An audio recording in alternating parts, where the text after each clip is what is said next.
before we get started, allow me to show you the fit.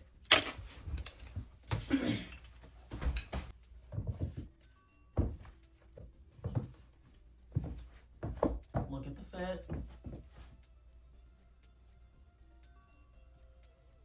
Oh, with the bag too.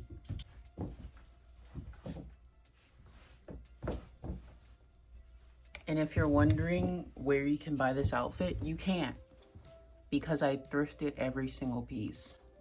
I can give you a gist. Top is from Goodwill. This is from a mystery blind junk bag. This stone is random. I don't even remember where I got it from. This is a piece of metal that I bent in, like, my friend's elective metalsmithing class in college. These rings are from Walmart. Bracelets from thrift store. This bag was found on a free shelf at my college. These jeans I got first try at the thrift store. Look at them. Boom. So yeah, you can't buy it. I'm sorry, guys. But, oh, the shoes. These shoes are, in fact, from Walmart. I got them because I own, like, 4 pair of shoes. Anyways, if you did want to stare at my outfits a little bit more, follow me on Instagram. But that's not why we're here. Today we'll be talking about global empathy. Okay. Hi, hello, really quickly before you get into this video, I say a lot. I am still getting used to talking on camera. I'm not used to it. I'm not even looking at you right now. Anyways, I know I pause a lot, but if I cut out each and every pause, I would be here forever. This is in fact my first time talking on camera like this. Nevertheless, I hope you enjoy the audio. But if you're not gonna buy me a mic, then don't even worry about it. I promise what I have to say is significant or not. It's up for you. Okay. I worked as a barista for 3 weeks before quitting because I hate you guys. And by you guys, I just mean humanity in general, because I think being at the front lines of humanity, aka service workers, it really, I guess, broadens your view of humans and human interaction. And I know I can speak personally and say I need less than that. I need less of you guys in my life. So yes, I did in fact quit after like 3 weeks, if that. And I guess my turning point, or my breaking point, was when I went into work. I was supposed to be working my first shifts alone. I was sick as a dog. Period had just came down. I'm already chronically ill, so a whole bunch of things were wrong with me. As a barista, obviously I'll be moving a lot, moving my arms, moving my body, and that was just really difficult. It always has been, and I fear it never will be any different. So I've learned to live with it. However, I had to get ready, and I didn't look the best. I had my hair wrapped up. I was wearing like an oversized tee, some jeans, and some open-toe shoes because I usually wear platforms. However, I asked my manager, hey, I can't stand. I'm having a really difficult day standing just because of how bad my pain is, which is pretty normal for me. And she was essentially like, okay, it's fine for that day, whatever. I'm trying so hard. I'm dissociating. The pain is overwhelming. And that is when this lady comes into the store. And she immediately, the interaction, I knew from the start. I don't know what it was. Something about how she came in through the door. I just knew she was going to give me hell, and that she did. Right off the bat, she enters and she's on the phone. And with the wave of her hand, she's just like, caramel. Like, that could be literally anything in a coffee shop. I'm like, caramel what? And she's just like, what do you have that's caramel? And I said, well, a lot of people love our insert famous caramel name. And I essentially gave her a little list of orders, and then she cuts me off. She's like, oh, okay, give me that. And then she points at one of the machines. And I'm like, okay, I'm ringing her up. And just so you know, this entire interaction, she was on the phone and upset with me that I wasn't understanding what she was saying, because she was also talking to the person on her cell phone. Was essentially getting something adjacent to a frap or whatever. I turn around, I'm going to go make her drink, and then she immediately stops me, and I think, oh, does she want something different? That's fine, I didn't start the drink yet. She just like, she looks at me and she's just like, you know what? No, never mind, no. I'm just like, what? And I'm stood there. She essentially just like, no, like, look at this place, look at you, look at the machine, it's all dirty. Mind you, we had just finished a rush. We were just in a rush for the morning shift. I don't know. Anyways, look at the machine, it's all, and then look at you. That's when she points to me. Mind you, I'm sick as a dog, no makeup. And she essentially proceeds to degrade how I looked and essentially tell me that I look really, really bad, before standing there, sucking her teeth and leaving while kind of sort of looking at me. But all I did was stare at her, because it was like my world was shattered, because in that moment, that entire morning, I had been telling myself, I can't do this. I can't do this. I feel too bad, but there's no one to cover me. I have to just go through with it. It'll be fine. And there this lady was telling me how awful I was because she didn't think the machine was clean enough. Yeah, she left out, and it was like she was waiting for a reaction, but I didn't give her one. I was so stunned that I texted my manager, and she looked back at the cameras, and you know, that was that. And then it was like whiplash. The next person came in, and I had to go on with my day. But it's the fact that I've had so many interactions like that. I think being a barista has truly made me hate humanity, and it's really weird because I grew up always wanting to be a barista. I grew up watching cooking, baking videos that then spiraled into drink making, bartending, and I was just like, well, I can't be a bartender yet, I'm not even 21. And that's when I was just like, barista, that way I can be the friendly neighborhood barista. I love the idea of connecting with humanity. I love the idea of connecting with people and talking to people and being able to like change someone's day off of interaction. What I didn't understand was that I can change someone's day, and so can they. And my world broke. Coming to work after that day became infinitely harder, because I truly did not know if I was going to be essentially verbally harassed,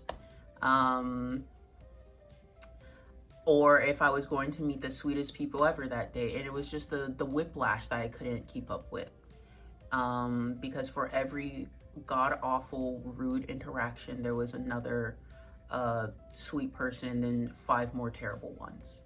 I don't know what it is with people in the afternoon with their coffee, but they became infinitely meaner. It made me think about greater questions about where did empathy go? In today's society, it's getting harder and harder to find people who care.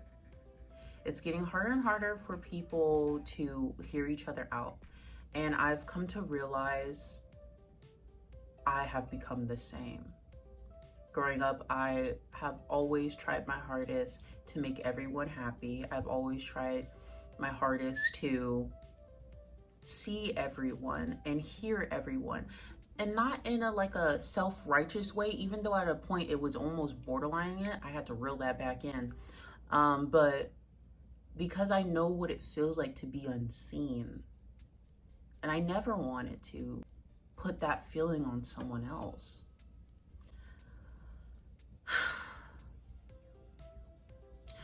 But the world kind of beat it out of me.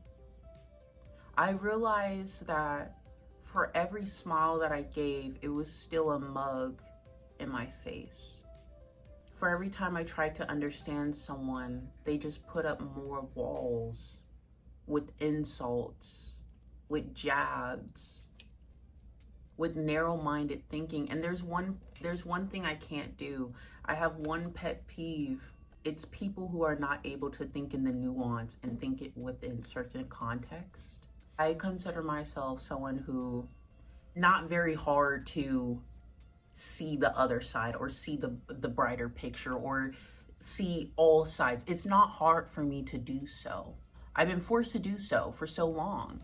I think as a Black woman in society, we're just expected to always see other people's perspective. It's a given. It came with the description. It came in there when, you know, whoever was making me was just like, Black woman. The blueprint for empathy.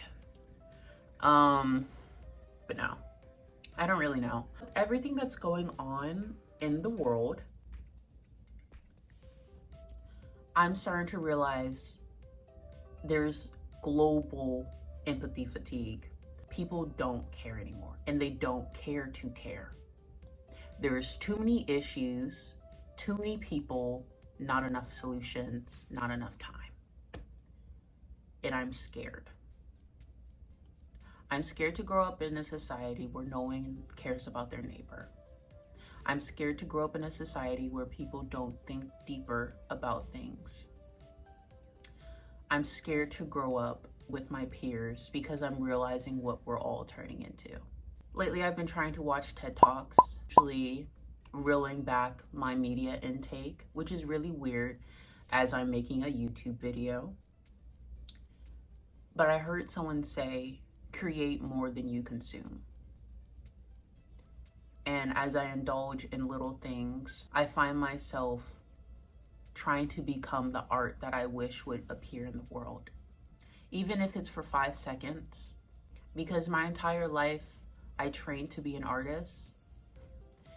I was thankful enough to be raised by a mother who immediately saw my passion and put me in art school. She didn't have not a dime to her name, but she had a pencil to give me. And that did so much for me. And so I feel like if I could give someone that, give someone something, a tool to create and inspire others, I think in a way that'll close that empathy gap, because it's widening with every single day. The empathy gap is widening. And it's a terrible cycle of, you see something that's happening, you don't understand it because you didn't go through it, you don't care about it. It further perpetuates itself. Whether it be inequalities within institutions, whether it be on a smaller scale, just that little interaction I had in the coffee shop. Because I know I would never do that to someone. The first thing that I see when someone is unput together or not put together is, I hope they're okay. But it was so easy for her to belittle me even more. It was so easy for her to tell me that I looked bad, like as if I don't have a mirror. It was so easy for her to put me down. And immediately when she walked away, all I could think was, I hope being mean to me fixed something in you.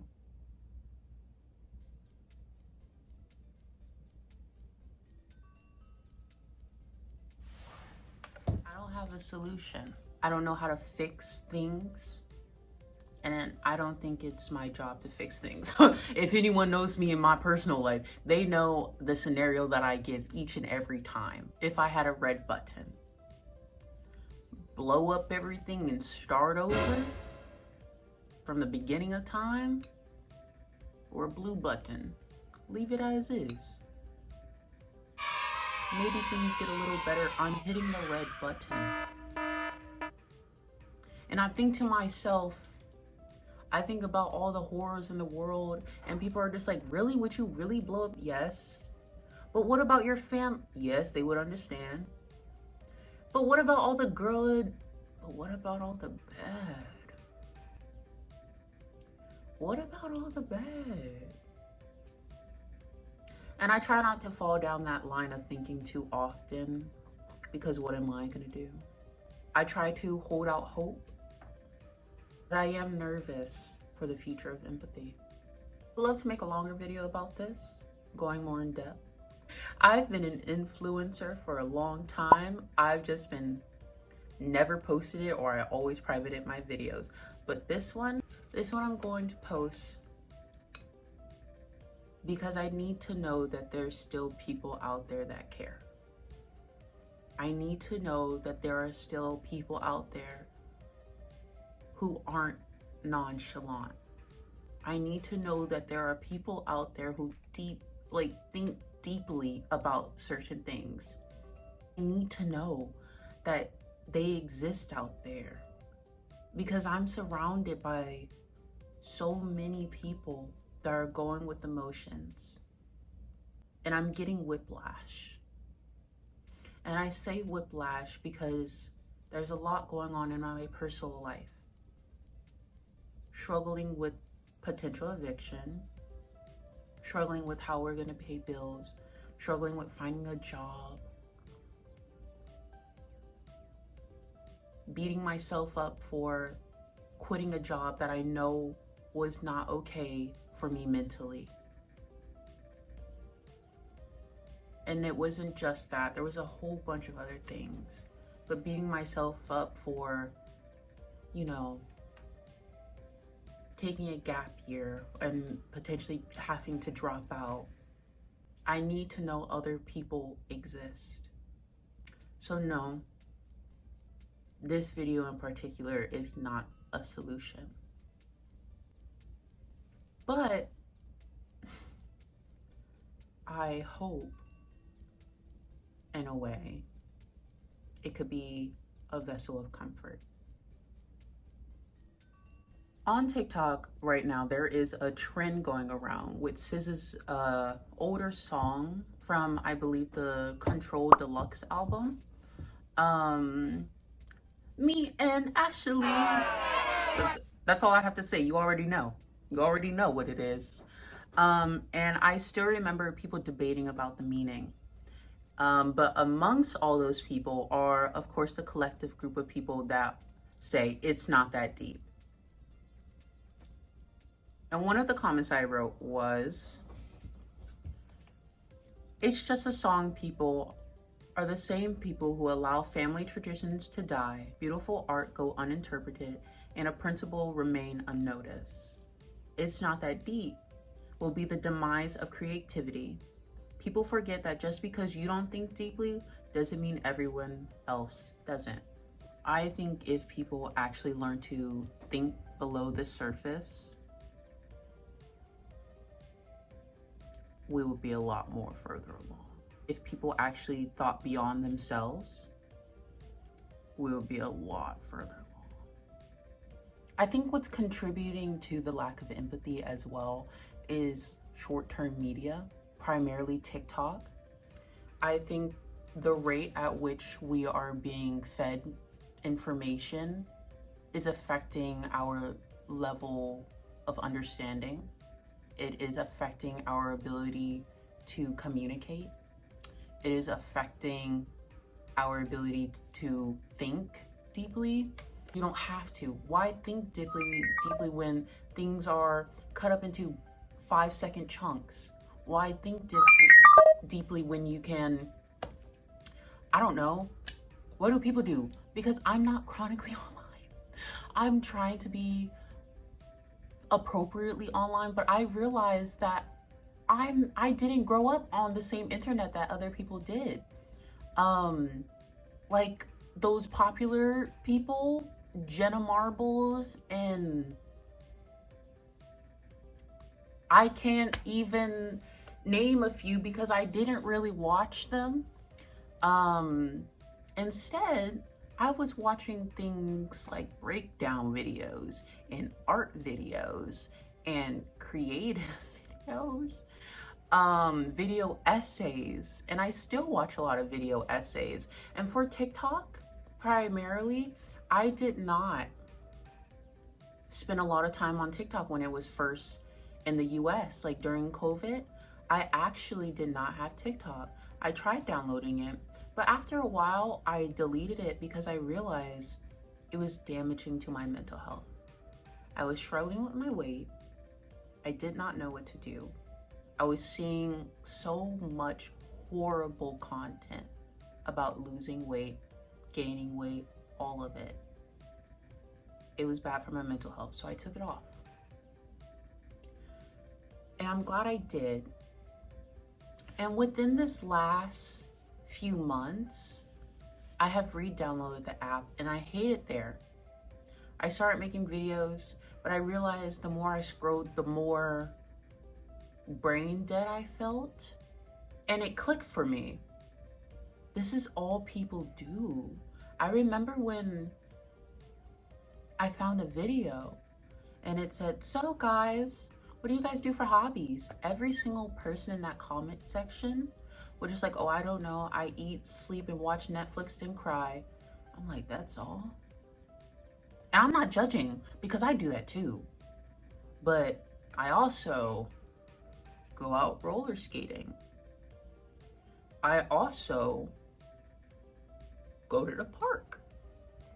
I also sew, make clothes. I don't know. I think the lack of hobbies is also contributing to that empathy gap, because I think the most human thing is to create. I think the most human thing is to bond over our creations.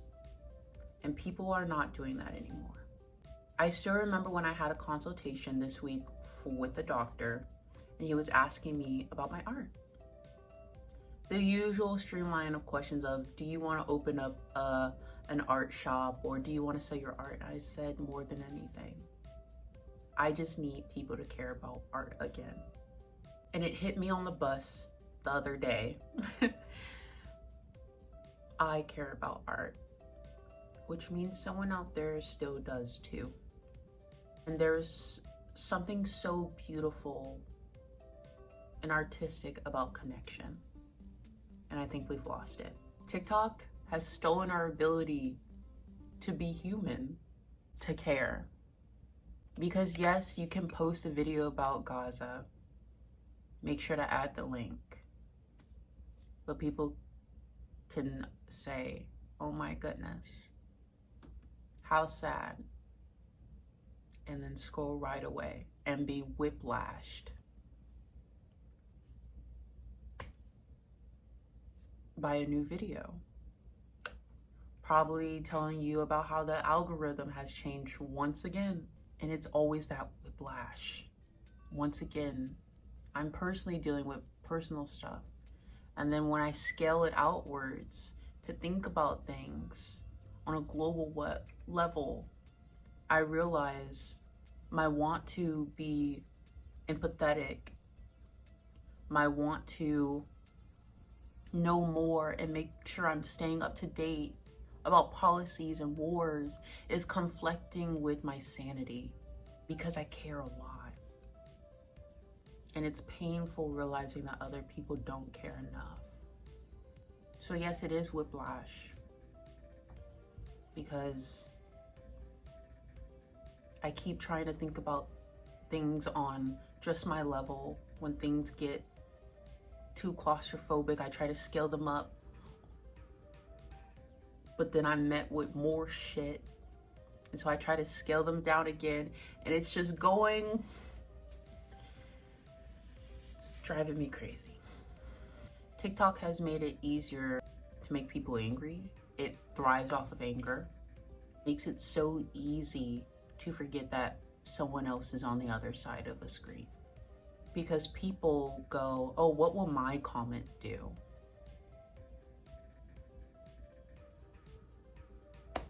And then suddenly someone is dogpiled onto with thousands and thousands of hate comments, death threats, because each and every single one of those people went, free speech, what will my comment do to them? And then it formed one big voice of pure hatred. You know how much change we could make if we did the same thing with empathy? If on each small scale we practice empathy, what voice that would create? Y'all don't realize your mood change as fast as you scroll. Oh, post at this time of day, post at that time of day, make sure you're posting with this. Oh, don't use hashtag blah blah blah. If you guys organize movements how you organize your content for the algorithm, we would be a lot further along.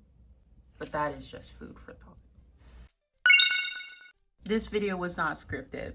It was all over the place, and that's how I want it to be. Because I am not a professional.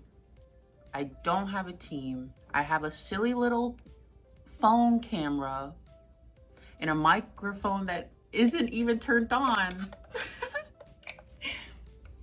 Because I know other people need to see other people now more than ever. So hi, hello. My name is Sapphire. Welcome to my grimoire, where I dibble, I dabble. And for whatever reason, you feel the need to stick around, I implore you to. I am an art student. I am a non-binary Black woman. I am a lesbian. And I am here for you. Thank you. And empathy is a muscle. Train it.